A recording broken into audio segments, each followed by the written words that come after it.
Hello, hello, hello, and welcome back to another Monday. Okay, let's get into this topic because I think it's really juicy. So if you've been living under a rock, you probably didn't know that Cardi B, the rapper, and I think it's fair to call her an international rap sensation, just announced her fourth pregnancy, this time with Stefon Diggs. Cardi B was previously married to Offset of the Migos, and then they got a divorce last year. I think last spring, April specifically, she gave birth to her third child, who we'll just call B, in September, and then she was spotted with Diggs in February. Pregnancy rumors started circulating this summer, as whenever Cardi B is pregnant, she follows the same predictable wardrobe pattern, and she announced her pregnancy with Gayle King about a week and a half ago. And so there's been a lot of discourse on social media about her pregnancy, but specifically a reaction to this other podcast called The Read. And I have to say, I'm not a Read listener. I'm not familiar with Crystal or Kid Fury.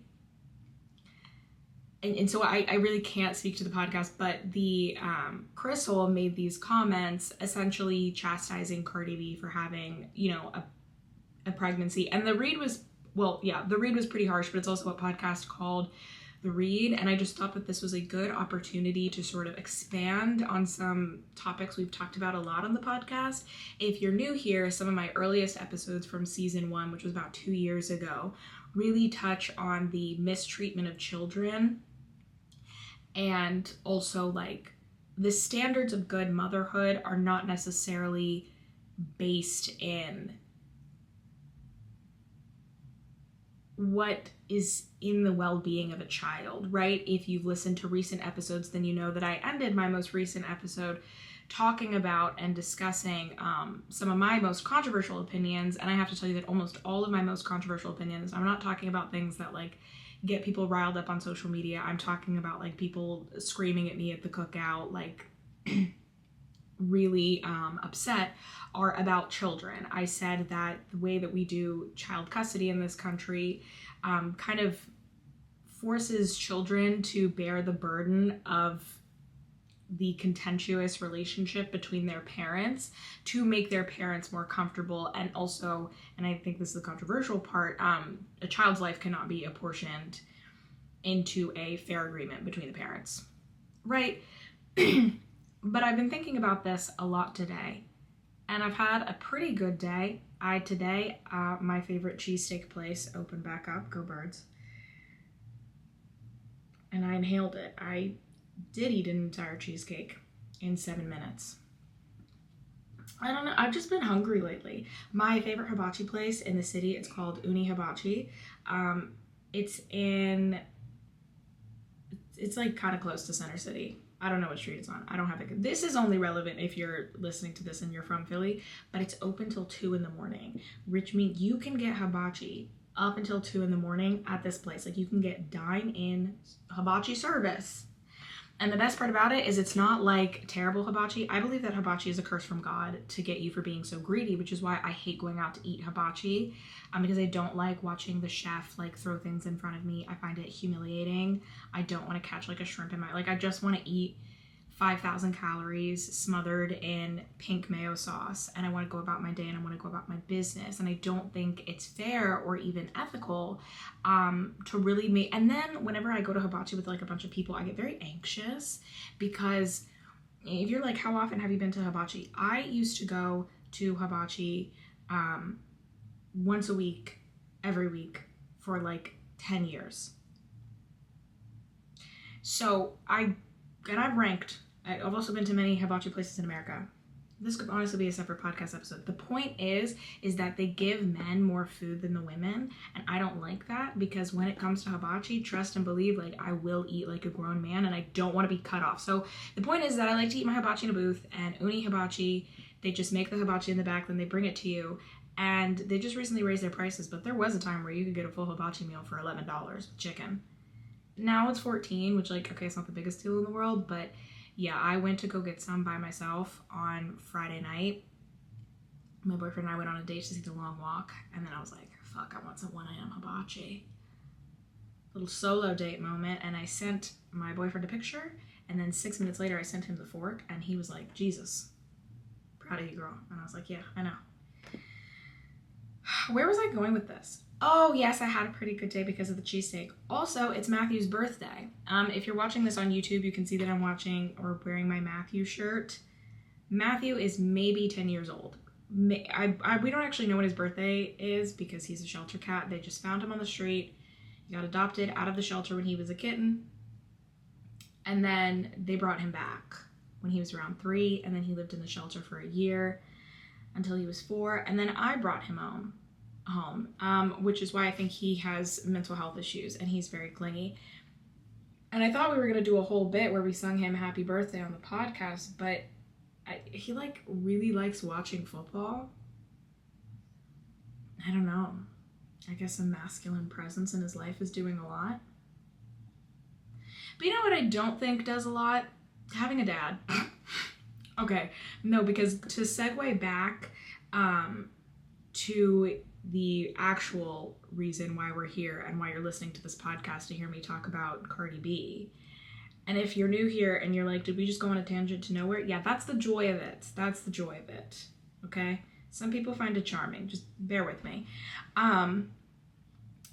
But I want to preface this whole thing by saying that I'm not interested in dogging Cardi B from like a traditional, like, oh my God, I can't believe she has like 2 baby daddies or she's a baby mama. As I've discussed in previous episodes, I've unpacked my baby mama thing. Nor do I believe that children need to be brought in traditional structure. Like, I think it just makes sense from a legal perspective, but I don't think you have to parent your child that way. Just know that there are some, like legal difficulties associated with that. Well, I'm not a family lawyer.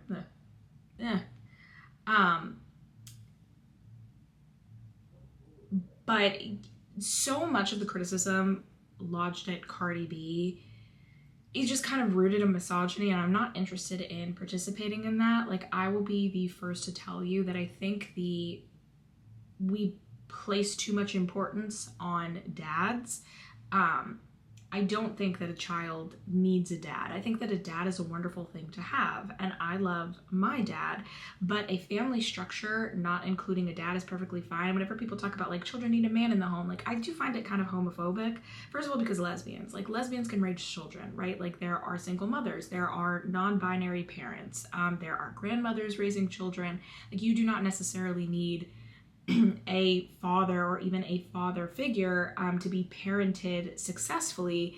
And that's also supported by like child development research. Like stability is the most important thing. It has nothing to do with gender. And so I find this whole idea that dads are the most important influence on a child's life like very much is rooted in patriarchy, especially because the data does not back up what dads are doing. Like we know that in most heterosexual households, women are doing the majority of the labor and the child rearing, right? Like men do not spend most men, I won't say all dads, there are some really great dads out there, but a lot of dads are not spending a substantial amount of quality time with their child, and there's certainly an even smaller amount are not spending any sort of like parenting time. Like they're not doing the doctor's appointments, the buying clothes, the getting them dressed, the the hard parts about homework and tantrums. Like in a heterosexual partnership, that is often left to the woman. And so I've always found it kind of ludicrous whenever someone's like, but a dad is so important. And it's like, but yes and no, babe, because like a man that does nothing in the house, you know my opinion, right? So I wanted to get that out of the way. I wanted to get out of the way that it's not like the baby daddiness of it all, but I'm very fascinated in the reaction to Cardi B, because as I've said so many times, I think celebrities are a really great way to take the cultural temperature. And I think right now, particularly on social media, we're having a lot of really uncomfortable conversations about the tension between parents making a choice in their best interest to the detriment of the child. Sorry, I tried to combine those words. Right? The reason why I think so many people are agog at this podcast and sort of, I think the comment, and you should check out the episode for yourself, to give you some context, or at least look up the, 10-minute clip where she's really going in on Cardi. I think it's floating around like TikTok right now. But I think it's why people are so worked up is because a lot of people bring children into situations where all they really thought about was whether or not I wanted the child. And I want to be very clear that I think it's a very surface level take to be like, well, having a child is selfish. We are mammals. I don't know if you know this about yourself, but you are biologically programmed to want to reproduce and create offspring. Like it's a normal, natural desire. We quite literally would not have gotten here as a species if the majority of us did not see the need to procreate and produce. I do not think it is selfish to have a child. I think that we are animals at the end of the day. Like you cannot separate us from that. And so I just don't, I don't think it's selfish. I don't want this podcast episode to be construed in that way. I do think that a lot of parents place their own well-being as a child. And when I started this podcast episode off talking about like the child custody thing and sort of, the children deal with the parents not wanting to be uncomfortable, I see that a lot in various parenting choices. There's a whole umbrella of parenting choices that fall underneath this. A really great example, just to take it away from Cardi for a second so that we're sort of building on these metaphors without the emotional reaction attached to your favorite celebrity, is screen time. Pediatrician, child mental health, clinicians, psychologists, psychiatrists, behavioral experts, teachers, sociologists, et cetera, have pretty extensively studied and come to the same conclusions that screen time without limits and with early exposure to an unmonitored internet is incredibly dangerous for kids. And, exposing a very young child too early to, TV, iPads comes at the cost of meeting developmental milestones. Like I can tell you from working at a daycare, I used to work in the toddler room, and after my first summer there, I could tell which kids went home and sat in front of the TV until bedtime because they didn't talk as much. Right? And this is not just my anecdotal experience. This is backed up by the research where, the educational benefits of some of these shows, including Miss Rachel, is ultimately outweighed by the fact that too much of that shit, or just exposing them to TV at all under 2, is bad for them. It is not good for human development. And the screen time conversation goes beyond how we talk about, very young kids. It also goes to how we talk about middle schoolers. So many parents who at this point don't have the benefit of saying, well, I didn't grow up with cell phones. That wasn't part of my generation because, we'll get there, are just handing their kid a supercomputer and saying, go nuts, right? A child should never have unmonitored access to the internet. I cannot remember which episode I discussed it in, but I did say that I started predicting that people my age, when we started having kids in mass, would probably limit their child's internet exposure in a way that our parents were just not aware of, because my parents are in their 50s. They did not grow up with the internet. They could not have predicted that letting middle school girls use a laptop at a sleepover would have resulted in being forever traumatized on Omegle. If I ever change my mind about kids, that shit is never happening, ever. Right? But you do have like millennial parents who know about the dangers and continue to put a phone in their kids' hands. Like we have a homegrown domestic terrorism problem in America because people are just letting their kids, including young boys who are very susceptible to right-wing influences, get on the internet. Your kid is talking about being a groyper. Well, they're not talking because they hide in their room all day about being a groyper. That is on you.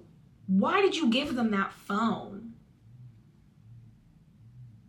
Are you insane? Fun fact, terrifying fact, I'll put this as the recommended reading. Did you know almost every school shooter in the past 10 years has been connected to incel ideology and these very extreme uber far right-wing online forums. Like, they were all radicalized online, all picked up on this ideology online, because their parents were not paying attention to what they were doing, right? And despite all of this, parents still get very defensive when it comes to discussing screen time, because a lot of parents are focused on prioritizing like their short-term comfort over the long-term outcomes and stability of the child. So taking it back to Cardi B, and what I'm saying about, I find it disturbing that so many people don't see it as a problem that she had her youngest daughter in September of 2024, and by February, she was gallivanting around with a new man. And it's not because I think being a mom precludes you from having romantic options outside of your baby daddy. It's not because I think being a mom precludes you from a sex life, including a sex life that's promiscuous, wild, completely casual. And if you were to argue that women are barred from those things simply because they're mothers, I would be the first to look at you and say that's actually incredibly sexist. And the way that patriarchal norms set up motherhood to, you know, be the Madonna because you're a mother now, you can no longer be the whore. No, that's wrong. What I am saying is that regardless of gender, I am extremely critical and disdainful of parents who use the very vulnerable time in their kid's life between the ages of like 0 to 2 to not prioritize the kid that cannot eat without, like, that cannot get nutrients without the assistance of an adult, whether that's at the beginning of life when they need, you know, formula or breast milk. Or the fact that like kids cannot get themselves food until, I mean, kids can't even make themselves a snack really on a Montessori level without adult supervision until like 5, right? I think it is weird, but it's not uncommon from, I think, the mentality that Cardi comes from, that her youngest child was starting solid foods, because you start to get acquainted with solids at about 6 months. And she's like out prioritizing dating, right? Starting a new relationship is incredibly time intensive. It can take you away from your other responsibilities in life. And so to feel like you have the free time to do that, and I know that people will come on here and say like, well, she has a team of nannies. Sure, she has more resources than the average person, but the fact that she would use her free time to not like spend her time with other children, or to spend her time with her other children, or spend that time like with her baby, but to instead be running around with the man, is crazy. And what also blows my mind, and something that I've thought about a lot even before this Cardi B situation, is how often social media talks about pick-me women, specifically pick-me women when it comes to friendship. You know, it's dangerous to be friends with a pick-me, and I agree. I've had my own, the worst experiences, the most dangerous experiences that I've ever had with girls where like my life or my well-being or the well-being of like the people around me was in danger was because of a girl who prioritized male attention, is such a big conversation on social media, right? Like, people rarely, however, talk about the dangers of pick-me mothers unless they're talking about very extreme forms of child abuse, like the sexual abuse of children, and how some mothers will offer their children up on a platter to predators. But I don't think we talk about the everyday of sort of having a mom who prioritizes like male attention over your rearing. And again, it's back to that tension where it's very hard to have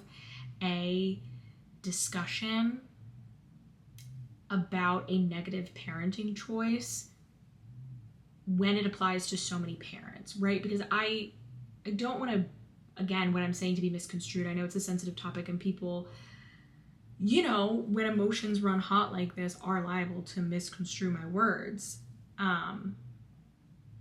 But people love their kids. People would die for their kids. People talk about having kids and it gave them their life's purpose. And so I think it can be really incredibly emotionally difficult to hear that this person who you love more than anything, that you fucked them over in some way, right? By not giving them the right start, by not giving them the right advantages. And one way that parents disenfranchise their child is simply not thinking about the situation that they're bringing them into.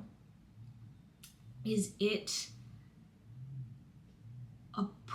it's truly, I guess the whole thing, you could always say like, well, it's not appropriate. It's not my place to say like how children reproduce. I will say this, parents always want to limit the discussion of how we treat children between and amongst other parents. But if you made it to adulthood, it means that at one point you were a child, which no one has ever pointed out in the history of all things before. What are my neighbors doing upstairs? It means you were a child, and so you have a right to take what you learn from those experiences and give that advice to other adults. And also, all of society has to deal with the consequence of a neglected or abused child, right? Like, everyone, the teachers who have to pick up the slack, the people who have to,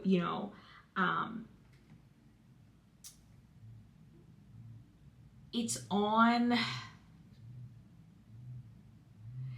everyone to deal with that in a really profoundly unfair way.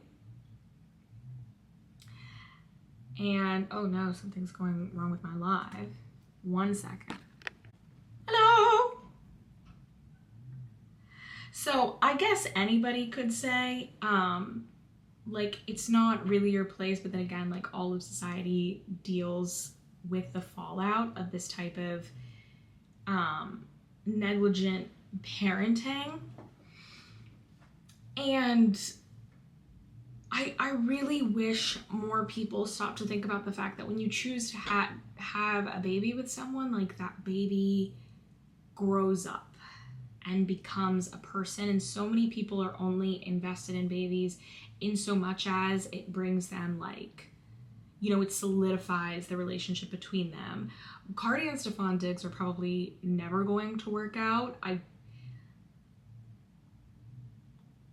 Obviously, in the wake of her going on that Gayle King interview and announcing her pregnancy, like, more news of, I guess, the litany of paternity suits against him have popped up. So this has just been a big year for Stefan to impregnate people.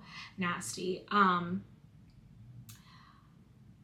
But yeah, part of what insulates, I think, this type of parenting is that a woman's worth is tied to her ability to be a wife and mother. And even when a woman can't become a wife, she still gets a social reward for becoming a mother, right? Like, suddenly becoming a mom transforms you from a woman of no value in our society to the woman of utmost value. You are doing the hardest job. You're so brave. You're so strong. And I think it's wonderful that I think it's great that we revere moms that way. I'm not saying it's a negative thing. I think it's a negative thing in the sense that we teach women that's all they should aspire to, and that being a mom outweighs all of their other accomplishments like degrees, career advances, creative pursuits, all in favor of, like, this version of motherhood that as I've discussed in past episodes, comes with the well-being of the mother and also the child. Just to go in a separate rant, I do not think, I think what creates bratty children are moms who have been taught to sacrifice their identity and their wants and needs to cater to a child. I do not think it is a good thing for you to have no boundaries with your baby. I think in the same way that you learn things about your baby, you should also actively be teaching your baby things about you. Your baby should know, in the same way that you know your kid's favorite animal, they should know your favorite animal, right? This indulgent form of parenting where women in particular are encouraged to be sacrificial, like all of your hobbies, your friends, your interests, they get sacrificed at the altar of this toddler who in turn learns that this person who raises me, who's teaching me how to be a human in society, everything they do revolves around me. They have no boundaries, they have no needs, they have no wants. And so as women sort of are crushed under this weight of like losing their personhood and their identity. These children are like, we're fostering children to be little brats. I don't know a nicer way to say that, but like, it cannot be good for your kid to think that to know that like mommy's world is me and I don't have to learn anything about mommy's world. Does that make sense? And as someone in the live pointed out, like, no, it doesn't feel like a genuine appreciation for mothers either. But we teach women that that's what's the most inspired, that's what they have to aspire to. And it's very similar to the way that we talk about beauty, where we know that the way that we treat women and the way that we ascribe a woman's worth is to her beauty. And so saying like, you are not beautiful is the same thing as saying you are not a worthy person deserving of respect, because that's what beauty denotes in our society. So saying like, you're not a good mom is saying your entire life, well, in addition to the fact that in and of itself, like saying you're failing at raising a child is, again, a very painful conversation, but also it's saying like your worth as a woman is done. And so there's this urge to want to protect women, right? Like another place that we see this tension between genuinely bad parenting decisions but always rewarding women is when at my first season, I talked about this whole, like, you're doing your best, mama, but it's these TikTok influencers who build platforms off of child neglect, right? Like the houses are filthy. The children are not well taken care of. They're bragging about doing the bare minimum. They're bragging about meeting the bare minimum. And I was having this conversation with my friend, but we are expected to treat our romantic partners better than we treat children, right? Like think about spanking. If I beat the shit out of my boyfriend because he didn't bring me the type of cheesesteak that I wanted tonight, I would be charged. I could expect to spend the night in jail until somebody bailed me out, right? If I hit my kid, it would really depend if I faced any sort of like, if I face the justice system. And if you are not familiar with, every state has differing standards between okay, Matthew, I will pet you, Jesus. Between physical punishment and child abuse, right? Sometimes that standard is, were you hit with an open or closed fist? Sometimes it's about the bruises left behind. And I'm sorry to be indelicate and graphic, but you should know that when CPS is determining whether or not to charge a parent, or whether or not this is, or whether a school counselor is debating whether or not they even need to be reporting this type of corporal punishment to CPS, they're determining it based on the level of physical damage left behind to the child, right? Like hitting your kids with certain objects is a step too far in certain states. So you can hit them with the belt. You can't hit them with the golf club. And that goes back to, there is a constitutional fundamental right to raise your children how you see fit. And the laws haven't quite adapted to spanking as child abuse. Society hasn't really adapted to spanking as child abuse. People, especially Black people, my God, will argue with you until they're blue in the face that it's perfectly fine to beat the shit out of your kids. And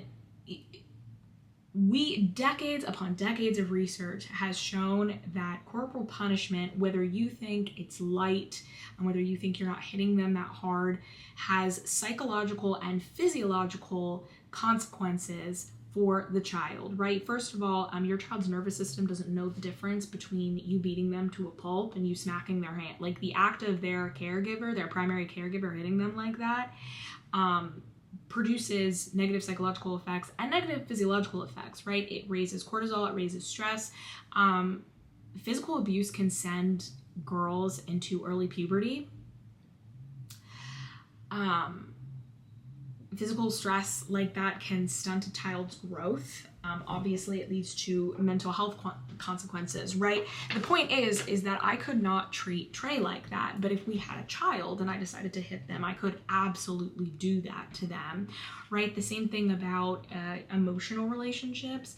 if I said that I was a good girlfriend because I kept Trey fed and watered, and there was a roof over his head, people would be like, yeah, you're not really a good girlfriend though, like you don't do anything for him emotionally. But if I said that I had a child and I kept them fed, watered, and a roof over their head, everyone would say like, good job, mama. And that is the barest of minimums. If your standards for being a good parent is simply meeting the metrics to not remove a child from your home, you're not a great parent, you're a shitty one. People don't expect parents to pour emotionally into children. Again, going back to the experience of a daycare, it is hard to work with kids because their brains are not developed, so you can't blame them for freaking the fuck out, but my God, it is frustrating watching a kid have a temper tantrum. But so many kids are not treated as people. Like, they're brand spanking new to earth, and adults expect more grace for their mistakes than they're willing to give to a child. People, oh my God, I get so mad at grocery stores, and I get into it with people in public because I'll see people just scream at their kids and they'll be like, why did you drop that? Because they're 5, because their muscle tone isn't fully developed, because they don't have a developed brain, because they were shitting themselves 3 years ago. You just had to teach them everything they learned. But if I was an adult and I was having a bad day, I could easily ask for grace from that same person and they'd be like, you got it, right? We do not expect parents to regulate their emotions and the way that they parent their children. We just expect children to bear the brunt of it because I don't think society really wants to reconcile with like how they're being treated. And if people had to have an honest conversation about, I don't want to say like underappreciated, but like forms of child abuse that aren't as obvious as like hitting them or telling them, you're worthless every day, people would get very uncomfortable because I hope you did not hear that burp in the podcast. Because it's very, very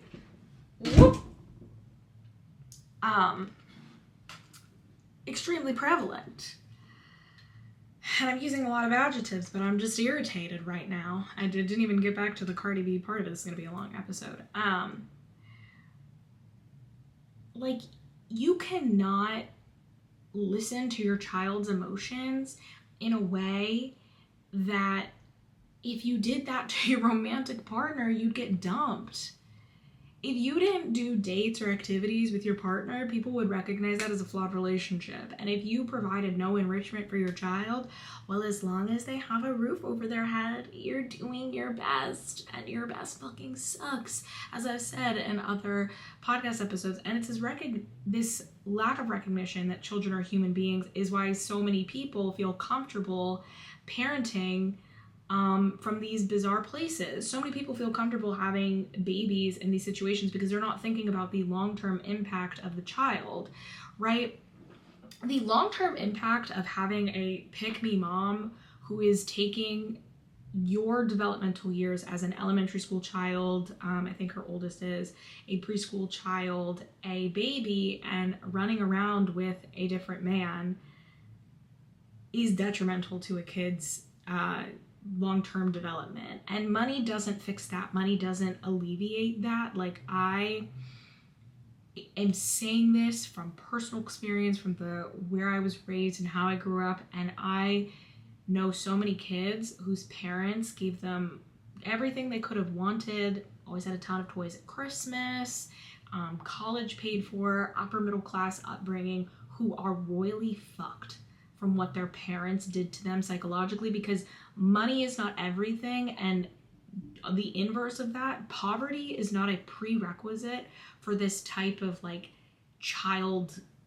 neglect, right? Like, people, the reason why Cardi feels, and I'm using Cardi as a stand-in for also like the public that's agreeing with her, because again, I want to emphasize this is less about like Cardi B as a person and more the fact that so many people getting defensive is because it applies to so many people. The theme of the episode, remember that tension between what is actually good for a child and what is, good in the short term for the parent.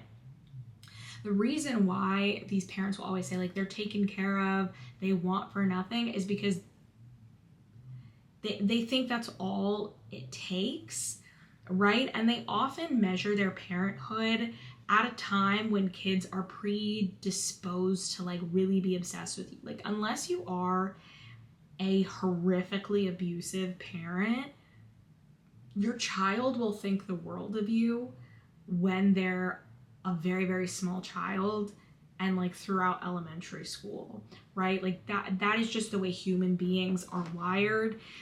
Like, your survival depends on your parent finding you cute. It also depends on you bonding with them. So many people will be like, oh my God, but my kid was so like cuddly and sweet to me when they were a baby. And it's like, yeah, they do that. They're babies. They're like cats at that age.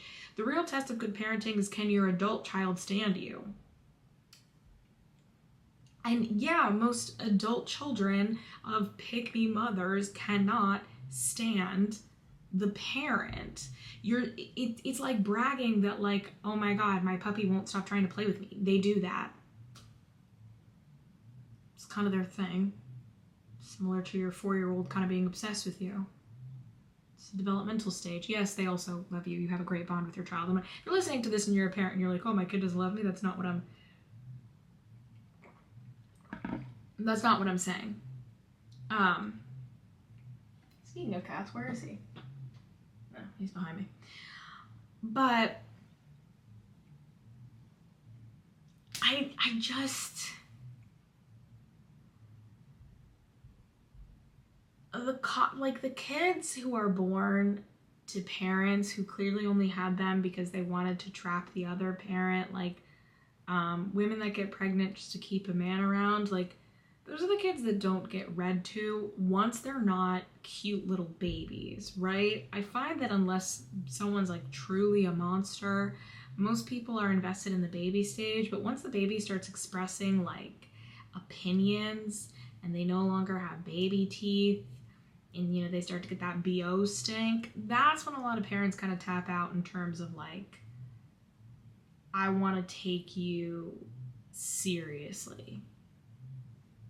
Or I want to be as invested in you.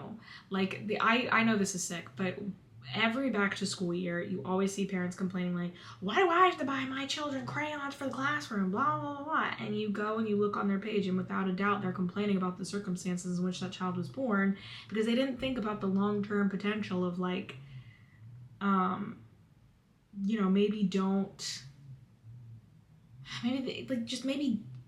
think about it more. And I think I said this somewhere in this 40-minute video, but bringing it back to this, I saw someone give an opinion that was like, again, like, you can't understand if you're a parent or like why someone would want to have a kid. And again, I don't want to boil this down to like, it's just selfishness, but I think people need to investigate, does your desire to have a child have anything to do with the long-term rearing of a human being? Right? Are you thinking about the nurturing that you need to do? Are you thinking about the fact that you are sort of gallivanting around? And when I say that Cardi B just has a certain mentality, Facebook mentality might be the right word, because I'm sure I could get on Facebook right now and find a million memes about like, once this baby drops, like, it's fuck my baby daddy and I'm gonna go hop on 10 new dicks. And it's like, dude, don't you want to heal first? You know what I mean?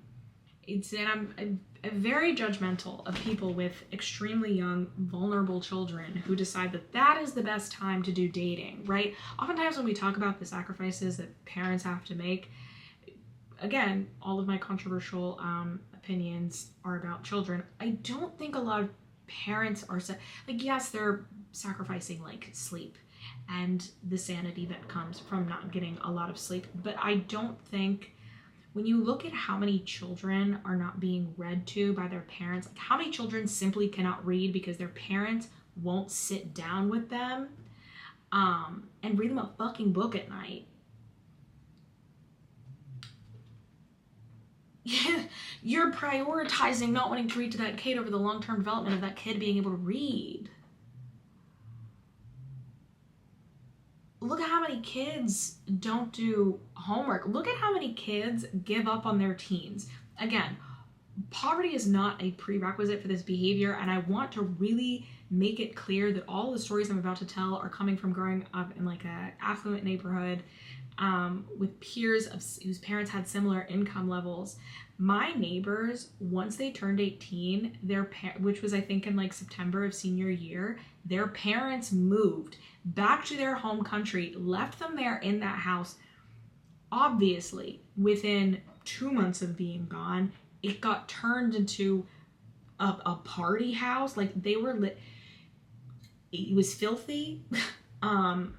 They were living off of like gas station burritos and shit because they were taking the money that their parents were sending them for food and they were spending them on drugs and alcohol and throwing parties. And that was a spot that you could go if you wanted to do like illicit substances. Mind you, these are two parents who were like multiple letters behind their name, professionals, and they left their kid to go back to their country, and their kids started like a little suburban trap house, for lack of a better word.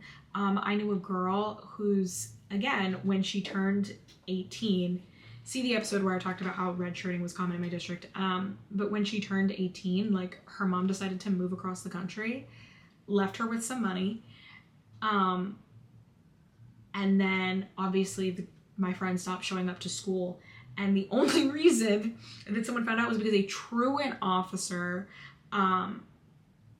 like sent what was it, like a warrant or something out for the parents' arrest. My best friend in high school, his mom didn't feed him. Have I told this story before? Like his mom just gave him a credit card, and we used to go out to eat. Like I would eat dinner with my family, and then I would bring my homework to the restaurant where he was eating dinner and just kind of like do a lot of my work there because his mom never made him a meal. And she also didn't care that he didn't have like a permit or a driver's license. Oh my god, my nose is so itchy. Having an allergic reaction to my cat. Didn't care that he didn't have a permit or a driver's license. Just like, I'll just pay off the ticket. Like that is neglect. All of these stories are just straight up child neglect. Like parents just leaving their kids behind, parents not making sure that their kid is going to school, parents not like doing the bare necessities of like speeding and spending time with. And I think it goes without saying, but I'll say it, none of these people had good relationships with their parents. They're all fucked up today from the neglect from their parents, because so many, I think what's really common in like a lot of well-off communities is a lot of parents kind of give up once a kid hits the teen years. Like they assume that things like truancy, drug use, alcohol abuse are just sort of natural to kids, and then they'll just let their kid do it. I used to think that I had the strictest parents in the world because out of my friend group, I had about like a friend group of like maybe 17 kids in high school. Out of my friend group, I was one of 2 people with a curfew. Mind you, my dad was pretty chill, and my curfew was like, I think senior year, if I had like a good reason to come home at like 1 a.m. that was fine, but my friends would be like, oh my god, like Lexi can't stay out till 4, like her parents keep her in a castle locked away. And it was actually just like, so many of my friends' parents just didn't give a shit about them. Like I remember being like, my parents checked my grades and they were like, really? Why? I was like, that's grim. That's grim. That is bad parenting, right? I know so many kids who got to college and like didn't hear from their parents. Like there is I know this happened at other colleges, but yeah, like now that I think about it, 1 a.m. is kind of crazy for 17. Not that I was like doing anything bad, but like I was like, yeah, somebody said this sounds like Euphoria High School. Yeah, kind of.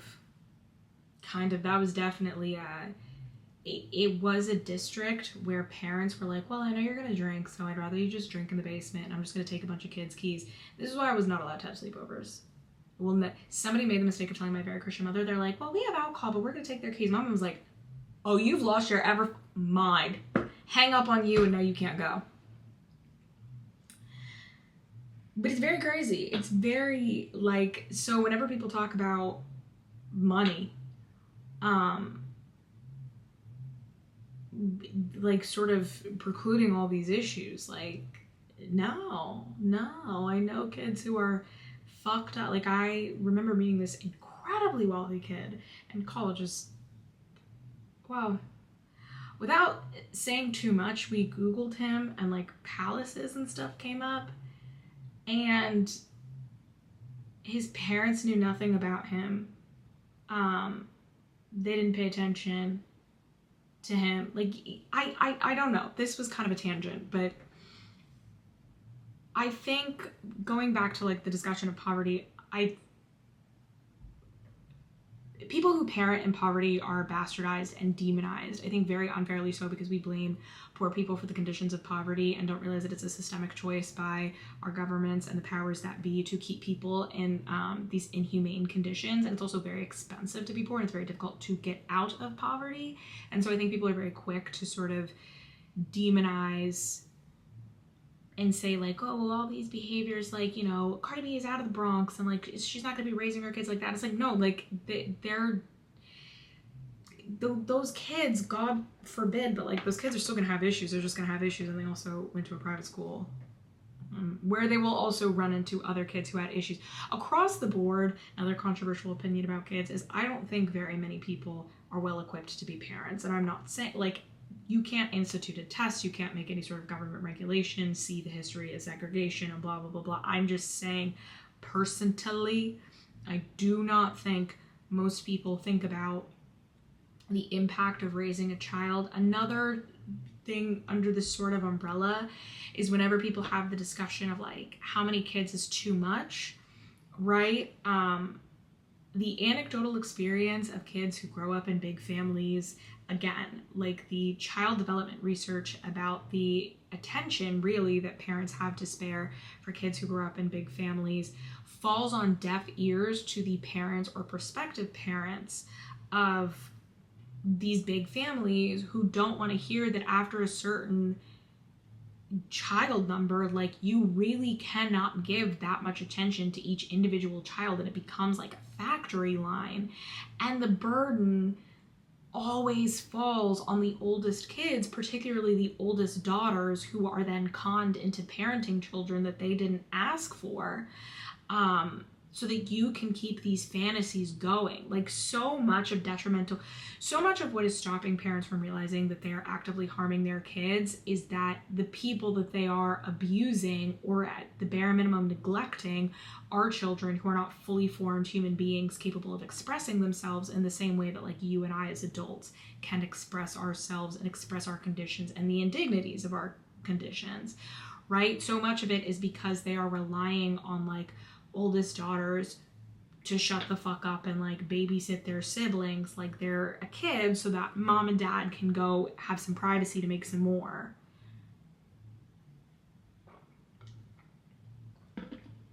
And I think it's very interesting that people keep talking about like, oh, well, Cardi B should have picked a better dad. See the whole dad thing. It's not even people bringing in single moms. It's just like, you don't have you don't have the faculties to have a kid. Like I used to follow this girl for a while, and then she had a bunny, right? And I was very, like, I loved seeing the bunny saga. And then she gave the bunny back to the pet store.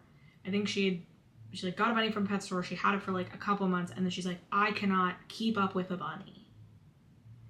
And then like a year later, she pops back up on my For You page, and I had unfollowed her because of the bunny thing, because I was like,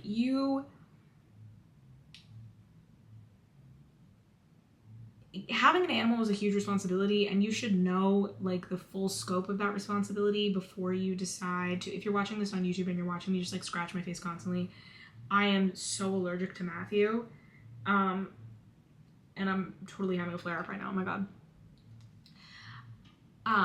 But I feel like people almost get more indignant about saying, like, if you told someone that like you adopted a dog and then you realized you couldn't care for the dog and so you gave it back,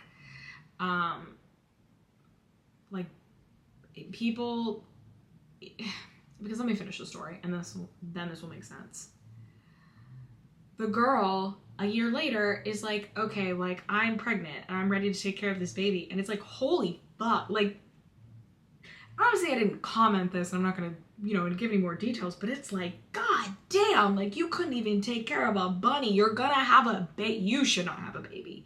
You should not have a baby. People don't think about that. Like, if you are not capable, baby, if you cannot brush your teeth twice a day and make sure that you are groomed and up to standards of hygiene and retain a job and like do sort of basic adult chores, why would you bring a kid into that situation, dude? That's so irresponsible. It's so irresponsible. And I don't know if it's because obviously biologically it's just really easy for straight people to reproduce, and so they're not thinking questions about it the same way that like queer people, if they want to go through, the various like reproductive channels, have to really have introspective conversations with themselves. Not saying that things don't happen, because I know an IVF baby mama to an evil stud, and I don't know why she did that. It confuses me because it's so hard to go through IVF. Like, it took her like a year to get pregnant. Anyway, so I'm not saying that like being queer is a hallmark. Oh my god, did I say being a queer? Oh.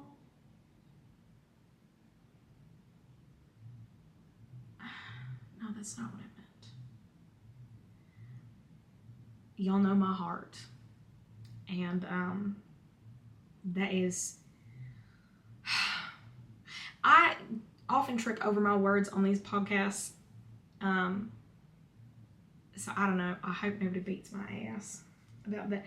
Anyway, the point that I'm trying, okay, people are laughing at me. I'm not appreciating it.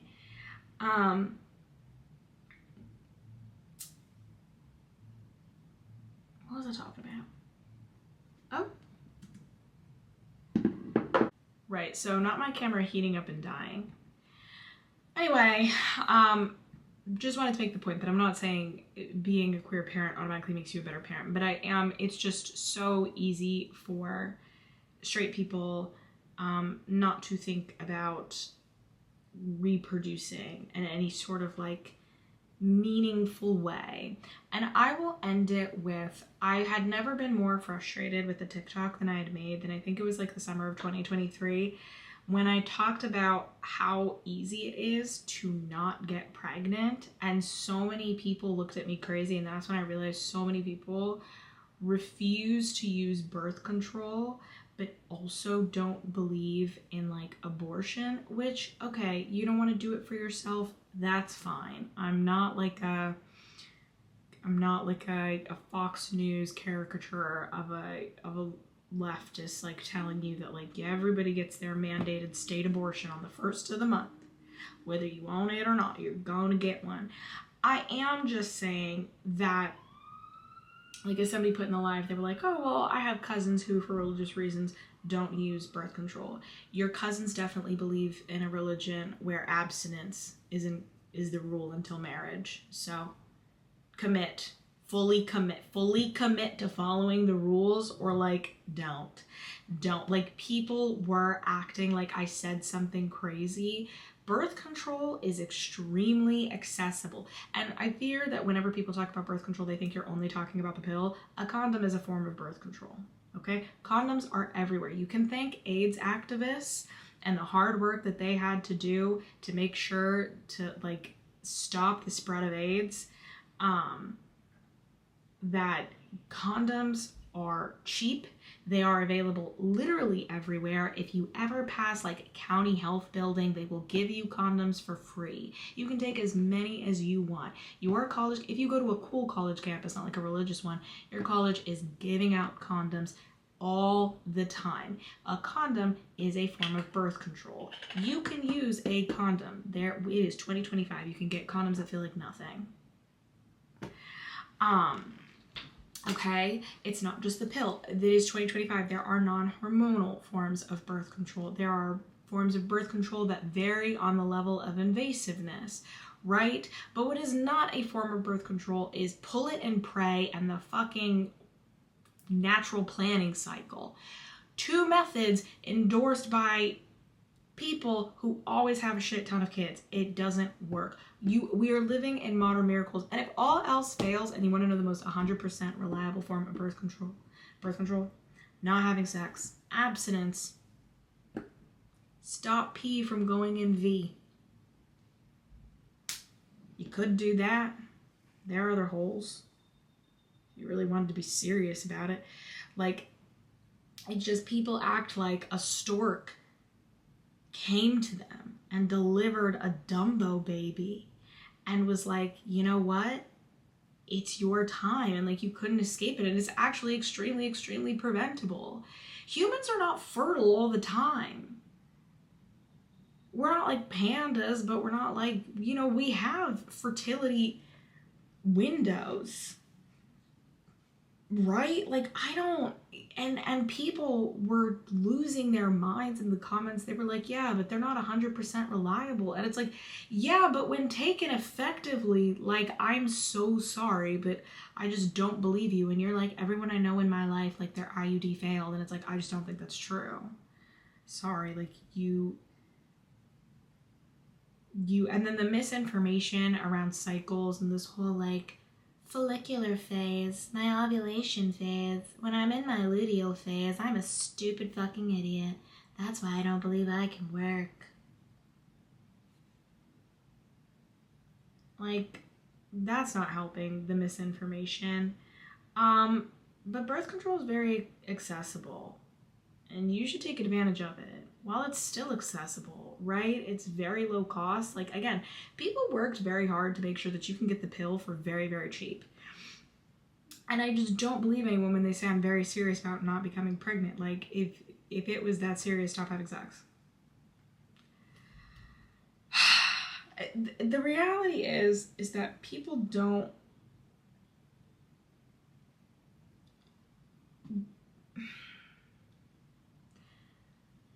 want to think about what feels good, right? And I'm not even gonna go there. I don't feel like disgusting myself tonight. The point is, at the end of the day,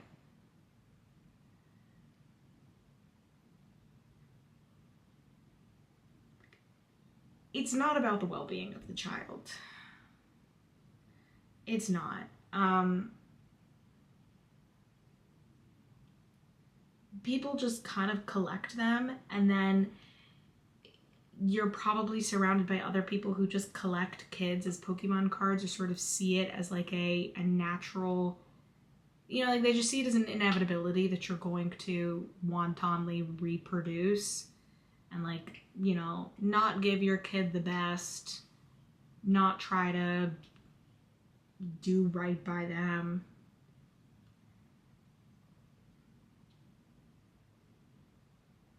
I don't know. It makes me sad. So the Cardi B situation was like a good way to sort of string together all of these thoughts and I think start an interesting conversation and something I think about a lot.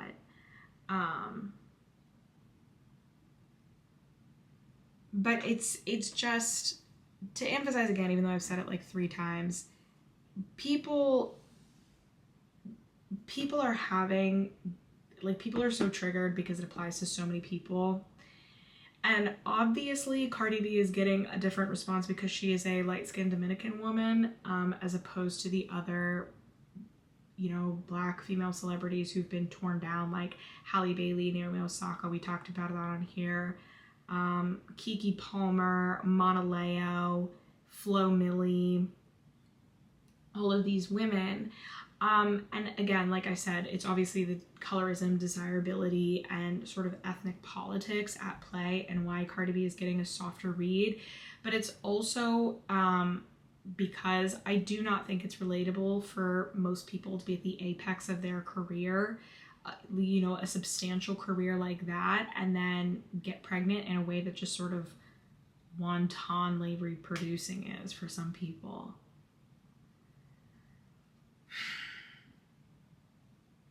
The real last thing that I'll say is I don't think it's, people do not use the word parasocial correctly. I don't think it's like parasocial to care about this. I just think it's an interesting segue into a very depressing social phenomena where, like, if people thought about kids with the same obligations that they thought they had to give to, like, their husband, we would not be okay with treating kids like this. But they do. And we're here. So if you like this episode, please come back for next week. Please check this episode out on YouTube. Like, comment, and subscribe. And recommend this podcast to all of your friends. I'll see you later. Loves ya. Bye. Mwah. Bye.